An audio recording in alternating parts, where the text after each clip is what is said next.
Kosa kosakana kosima moto te kokasa te ndenge oza na orgueille ndenge obetaka makofi na kobeta likofi na mino mine kosanja oza liboma yo peta mukebo okolokanga Pelé Mongo okangi asali oni okangi asalani. Poser la question à monsieur Pelé Mongo. Je vois son frère et son frère de l'ethnie comment il s'appelle, celui qui est à l'étranger. Je comprends, ça c'est la solidarité ethnique. Mais Keboké, tu demandes à son frère de lui dire la vérité. Qu'est-ce qu'il était venu faire au bureau du ministre de la Justice? Il faut qu'il lui pose la question, n'est-ce pas? Keboké, tu écris à l'étranger là-bas que le pays doit changer, n'est-ce pas? Mais le pays ne va pas changer avec des voleurs et des escrocs. Si lui veut revenir dans ce pays, ça veut dire que nous devons améliorer le climat des affaires et accroître les recettes publiques.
Likechiro moto omonete ukanga na yinayo na sanzayo po moto alukuta na linga kote tina kolinga kaote yo oze kela manzabi to oze kela ma diable fils à diable papa no azala ki diable maman no diable ta la place bo memi mboka histoire boye ko sala ya koteka mabele tokosuka wapi na motaliboma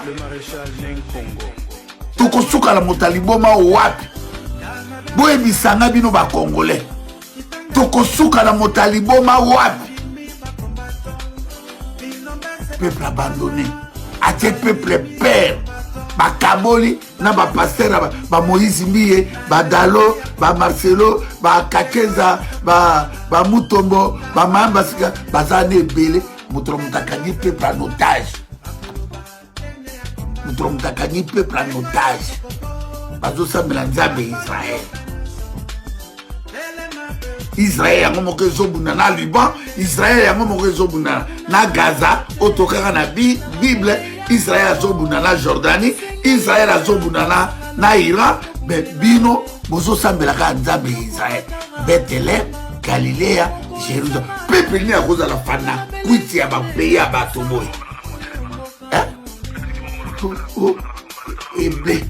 Et faisait bon karango ndengeni eza histoire eleti boketu ya mona commandé so babana côté ya na Belgique makambo ya Congo bazoti molimo mosato nzambe baboya ki ba tika mabele na bango bazo defa bato bazokoma po biso tuza nzambe boketu na commandé so bakenaki na France babundaki mais mokolo moko ba Emmanuel Macron bakangaki boketu ya bakote prison asalaki un mois après ekobima boketu ya mbaki kotela ndenge ba Moïse bazalaki Moïse abundaki bitumba Moïse abunda bitumba Abraham abunda bitumba pas qu'on répondre mais na expliquer nano Kosa Mutamba omoni mboka wana ezaya 100 millions d'habitants. On a besoin d'un spectacle. Ngai bituma nango moni na bundaka. Na tikala koza la tribaliste loko la binote Kosa Mutamba.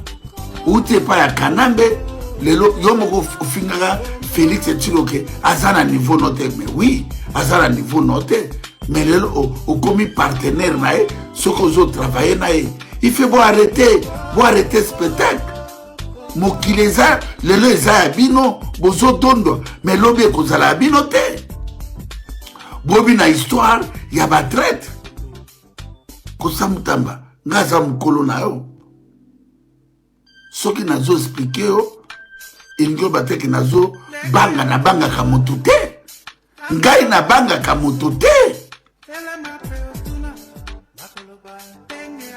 ngai soki ezalaka tribaliste na kovanda awa te so ezalaka pouvoir oyo bino bwana nango na ngai navanda te na ngai natonga baimmeuble kaka ndenge bino boza nango na ngai nazala na basoda kaka na ndako na ngai ndenge bino boza nango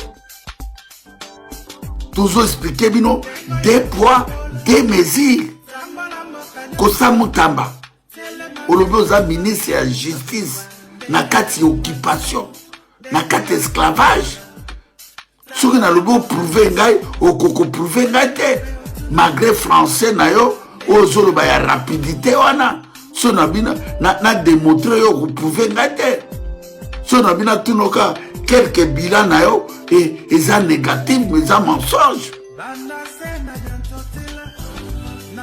bato bayibi bamillion oyebi bango kosa mutamba wana kisasa arrêtez le spectacle ya micro ya koloba bato bazoyiba bamilliard bandeko na yo ya baluba baza wana so na lobo otalisa ngai bato boni oyo okangi moto te kosa mutamba okangi moto te ozosala baspectacle bobotola bato ndako te bobotonaki bato ndako ozosala bademonstration ya spectacle yango wana justice te banda kokanga barwandais na ndima yo kanga bacriminaire bato baokipa mboka na biso boliaka na bango na Kinshasa osalaka na bango na kati ya gouvernement na bino ya barwandais batutsi baza wana kosa mutamba soki olobi Pele Mongo akendeki komona yo mpona nini ayaki komona me ayaki kotala yo kotala Pele Mongo akotala yo soki oza ndeko na ye soki oza frère na ye soki oza na me aye na droit akotala yo ayaki mpe na droit aloba na oyo ye ayaki yango na te okomema ye na justice omema ye na prison soki moto aye kopropose yo.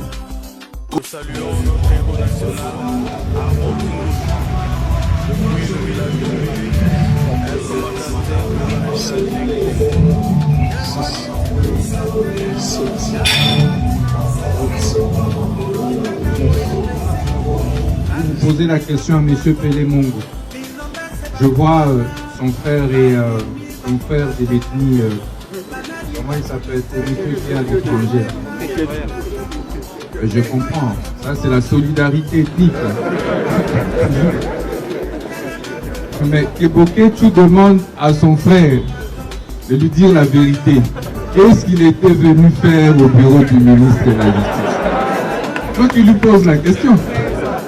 N'est-ce pas? Keboké, tu écris à l'étranger là-bas que le pays doit changer. N'est-ce pas? Mais le pays ne va pas changer avec des voleurs et des escrocs. Si lui veut revenir dans ce pays, ça veut dire que nous devons améliorer le climat des affaires et accroître les recettes publiques.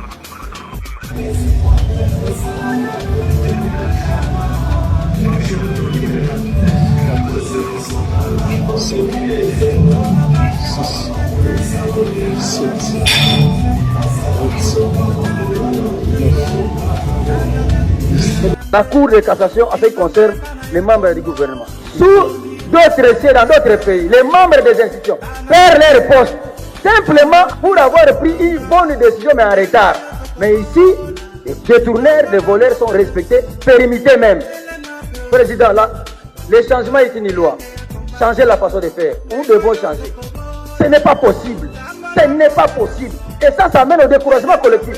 C'est comme ça que les fonctionnaires sont découragés. C'est un comportement qui a découragé le peuple congolais. j'ai découvert qu'il y avait beaucoup de saisies des comptes des entreprises publiques et privées. Les banques se plaignaient. Chaque jour, je recevais les appels. On a saisi les comptes de l'ONATRA. On a saisi les comptes de la RVA. On a saisi ceci. Vous savez ce que j'ai fait? J'ai pris quelques jugements et arrêts uniques, bidons, frauduleux. J'ai fait arrêter des gens. J'ai identifié l'un des grands d'entre eux, ici, arrêté dans ce lieu, le monsieur que vous connaissez. Il semblait avoir des protections, etc. Et il est arrivé me voir avec une haute personnalité du pays, au motif que Onatra lui devait 43 millions. Donc moi aussi, je devais entrer dans le jeu pour avoir 10%. Alors, séance tenante, j'ai fait appréhender les gens. Je pouvais accepter effectivement, quand le ministre de la Justice, évidemment, si on veut jouer les jeux, au jour d'aujourd'hui, je compterais déjà un minimum de 5 à 10 millions de dollars dans mon compte, si j'avais accepté les jeux. Mais parce que lorsque ces gens arrivent, mais l'argent est déjà là, à la banque. Il suffit que moi j'entre dans le jeu, c'est directement le lendemain l'opération se passe et on te ramène ton argent en cash. Et ce n'est pas des 10 000 dollars. Ce n'est pas en France, c'est des millions. Dès que j'ai frappé, j'ai appelé le DG de la PCDC et je dis si cet argent quitte les comptes de l'ONATRA, même pas aussi tu es aux actes. Adressé au peuple congolais en 2-3 mots. Vous savez, le chef de l'État m'a nommé ministre d'État, ministre de la Justice et garde-sceau à 36 ans. Et Lumumba est mon héros national à 36 ans. Tous ceux qui ont marqué l'histoire du monde avaient notre âge. Joseph Désiré Mobutu, même Joseph Kabila lui-même, a pris le pouvoir à 29 ans. C'est dire que je mesure la responsabilité qui est la mienne à pouvoir guérir notre justice de cette longue maladie qui l'a rongée et de redonner enfin confiance aux Congolais vis-à-vis de leur justice. Et croyez-moi, je ne dormirai pas tant que je ne trouverai pas de solution à ce problème, à ce mot qui ronge notre justice. Des réformes courageuses, audacieuses,